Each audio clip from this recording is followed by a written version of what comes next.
আজ হলো সানডে, তো আমি তাড়াতাড়ি আগে সমস্ত কিছু কাজবাজ কমপ্লিট করে নিয়েছিলাম। দেন স্নান করে এখন রেডি হয়ে গিয়েছিলাম, যাব আজকে নাচের রিহার্সালে।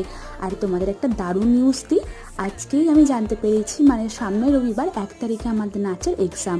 তো আমি তো একটা নাচও তুলিনি, মাথাটা তো গরম হয়ে গিয়েছিল, মানে কি বলবো, কাউকে বলে বোঝাতে পারবো না। আর মাথাটা ঠান্ডা করার জন্য আমি এখানে দুটো আইসক্রিম কিনে এনেছিলাম, একটা আমার আর একটা আমার মায়ের। মাকে দিয়েছিলাম চকলেট ফ্লেভারটা আর আমি খেয়েছিলাম বাটারস্কচ। এটা খেতে আমার জাস্ট অসাধারণ লাগে। বিকালে একটু ছাদে ঘোরাঘুরি করেছিলাম, আর বৃষ্টি আসার আগের মুহূর্তটা আমার যা অসাধারণ লাগে।